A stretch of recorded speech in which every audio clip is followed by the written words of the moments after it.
Kështu që mbasi rash rreth e përqark fermës me lirën, e cila e njeh mirë, apo jo? Patjetër, më shumë nga pjesa e shifrave se sa. Shifrave. Ja tani edhe nga pjesa e lopëve edhe e biçave, i pa bashkë të gjitha. Dhe tani duat të daloj, dhe prandaj dhe ula, se kur flitet për lekët duhet të ulesh. Të mendohesh, që pastaj të dish çfarë kërkon, edhe sidomos të dish çfarë merr. Kujdes me bankat, por më mirë se askund është me bankat.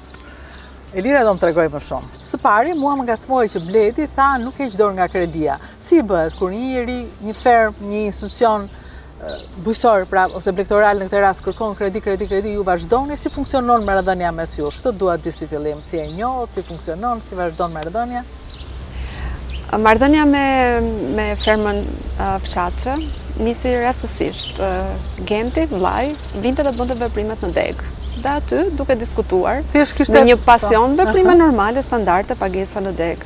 Me një pasion shumë të madh për punën e tij, duke folur për, siç bëjmë ne bankierët, për nevojat dhe kërkesat e tyre në biznes. Kështu lindi marrëdhënia e parë, u financua një linjë vogël prodhimi një herë, pastaj të tjerat me radhë. Po, nuk ndalen kurse investuari, edhe nga xhiroja që bëm e pam që janë gjatë gjithë kohës në investime të vazhdueshme. Po, patjetër ruhet një marrëdhënie e kthimit nga ky investim dhe sa se bën ky investim dhe kredis që i alokohet. Kështu që përsa kohë investimet të jenë të menduara, investime që kthehen edhe materializohen të ardhura më të larta në përmirësim të eficiencës, në përmirësim të përfitueshmërisë që ka biznesi, ne bankat për këtë jemi dhe aty do na ketë gjithmonë partner. Dhe me ç'duket ai i ka hyrë qef, si me thonë, marrë kredi, sepse pajisjet kushtojnë, çdo gjë kushton. Dhe ai vazhdon me kredi tjetër dhe kredi tjetër. Kur ti ke një kredi në bankë, është më e lehtë pastaj për të qenë. Patjetër, sepse është provuar tashmë marrëdhënia me klientin, është provuar korrektesa, është kthyer investimi, materializimi i investimit, kështu që patjetër që është më e thjeshtë se sa në momentin fillestar kur edhe në bankat jemi më rigoroz edhe më të kujdesshëm se sa në një moment të dytë me një investim të provuar dhe me investitor të provuar tashmë. Bledi dhe Genti dhe fshatçe janë klientë që çdo bank do i donte. Po si bëhet me fermerët e vegjël, me njerëz të cilët kanë një fermë të vogël, kanë më pak produktivitet, më pak faturim, më pak gjurmim, e ku e diun se çfarë, me ata, për ata do doja të dija. A mund të vinë ata tek banka? A mund të vinë ata tek Raiffeisen? Unë të thoya që të gjithë munden, patjetër që munden. Ne në Raiffeisen kemi një prioritet kryesor në financimin e sektorit bujqësisë dhe blegtorisë dhe mbi të gjitha të këtyre fermerëve të vegjël. Ne kemi ndërtuar produkte të cilat adresojnë të gjithë vështirësitë që ata kanë. Është një sektor shumë i vështirë, ka vështirësi dhe sfida që lidhen me sezonalitetin, me të papriturat që ndodhen në mënyrë të vazhdueshme dhe sa më i vogël ti është, aq më i lartë edhe risku. Problemet më kryesore që kanë këta të rinj dhe të rejat që kanë një fermë të vogël janë formalizimi, niveli formalizimit, se aq është masia e biznesit, ose bëjnë diçka që nuk lejohet të bëjnë, mungesa e kolateralit, apo qoftë edhe mungesa e dokumentacionit për të folur dhe për të nisur një aplikim financimi. Në Raiffeisen neve i marrim në konsiderat të gjitha këto dhe kemi ndërtuar produkte kredie të lidhura me madhësinë e tyre.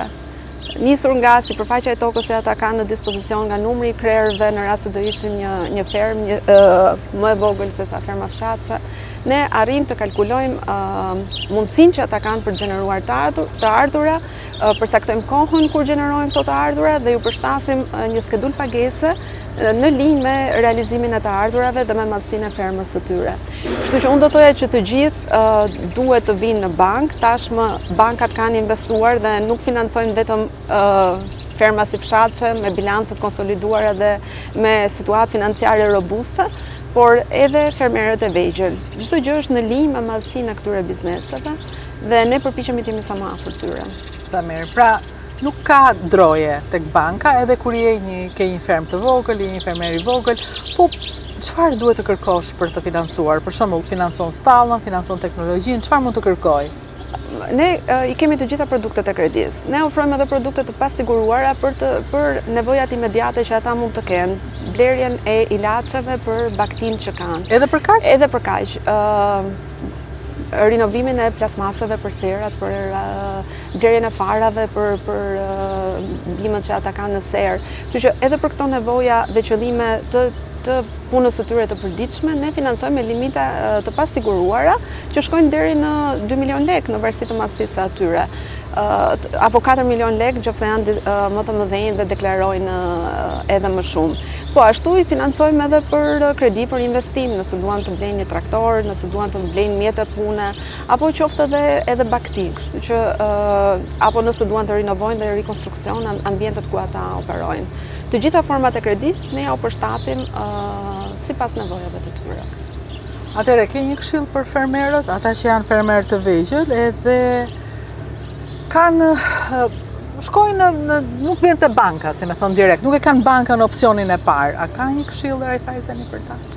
Këshilla ime do ishte që të shkojnë te bankat, të mos i shohin bankat aq larg, sepse tashmë edhe në bankat kemi investuar për të mësuar më shumë për biznesin e tyre, të njohim pak më mirë këtë sektorin agri dhe nën sektorët e tij, në varësi të profilit të caktuar, kështu që unë do thoja që të mos druhen të vinë te ne tashmë, sepse jemi fleksibël me produkte që ju përshtaten dhe me një kosto të produkti që nuk i dëmton ata, që i ndihmon të rriten dhe nuk i frenon zhvillimin e tyre. Kështu që unë do ju thoja që të mos druhen fare të vinë te neve, sepse jam e bindur që do gjejnë edhe do suportohen nga bankat. Mund të themi që jemi në kohëra të tjera tani, ka ndryshuar edhe këndvështrimi bankës për ta, por dhe ata janë shtuar, se unë vetë e gjej veten në një terren të panjohur, por shumë interesant. Më përpara s'do më shkonte në mendje që do bëja një emision për Blegtorin. Tani e bëj dhe shikoj çfarë investimi jashtëzakonshëm është në vendet ku unë shkoj. Po për bankën a ka ndryshuar diçka ose për numrin e fermerëve që kërkojnë kredi tek ju është shtuar?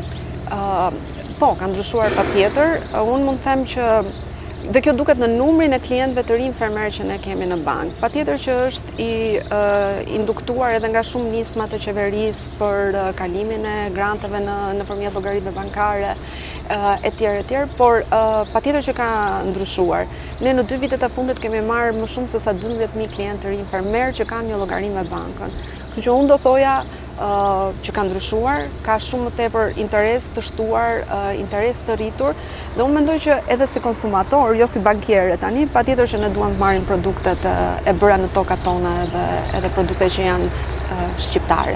E drejt. Kjo e bën një bankiere dhe një gazetare bashkë, por në fundit jemi vajza, jemi nëna, jemi gra, ushqejmë fëmijë, ushqejmë veten, edhe duam të shtohet kjo gjë. Ky episod mbështetet nga Raiffeisen Bank.